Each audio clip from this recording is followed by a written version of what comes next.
Another one of my favorite tools, and I flat out won't work on Muellers or old M&H hydrants without it. And that is the Stanley Hydrant Saver. So this is it. This one's been used a bunch. As a matter of fact, it was used on the video I just did with this hydrant.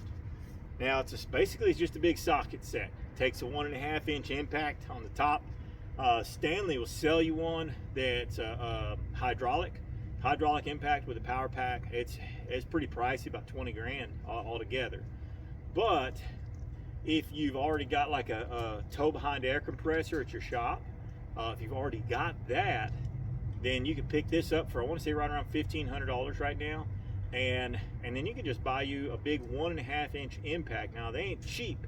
You can find them for anywhere from $5,000 to $7,000. I've got one that's 5,000 foot-pounds of brake loose torque and one that's 3,500 foot-pounds of brake loose torque.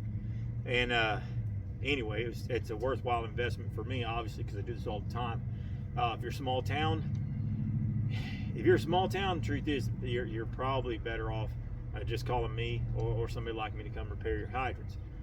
But you got a little money in the budget and you already got all the other stuff. So for less than $10,000, you can have the tools needed to repair most of your Mueller and like M&H hydrants and stuff. Those seats are very difficult. Now, the one stipulation is you do have to have a hydrant that in the bottom has the lugs to get it out. So, and this one, obviously Muellers do.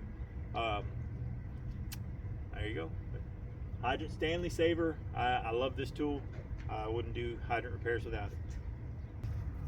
Another tool that I'm a huge fan of is this Milwaukee battery powered sump pump.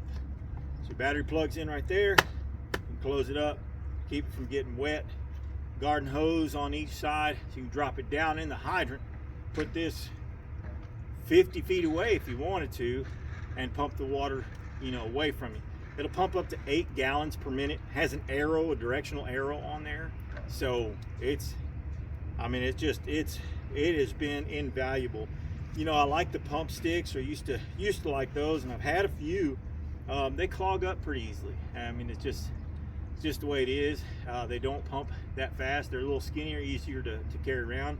But I already use Milwaukee tools, and so it's not like I just am an ambassador of theirs or anything. It's just their tools actually match the color of my truck.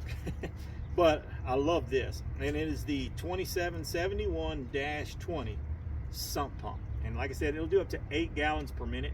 So we use that a lot of times for pulling water out of the bottom of a fire hydrant so that we can look down at the bottom and see what's going on. Anyway, so hopefully that's another one that can help you get stuff done. Here is the mag switch. Now, doesn't seem like much, but I'm gonna tell you right now, you put that down there, turn that on, and then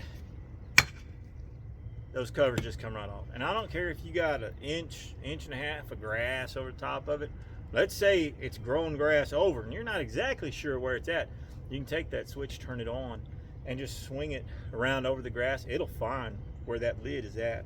But also, how many times you've been over there digging it out with screwdrivers or whatever else, trying to get those out. This is just so simple, no bending over, no nothing, and piece of cake. It's about 250 bucks, I think, right now, 2022. So the mag switch, I think this one's called the 600. It's pretty lightweight, easy to carry around the back of your truck. So that's that one.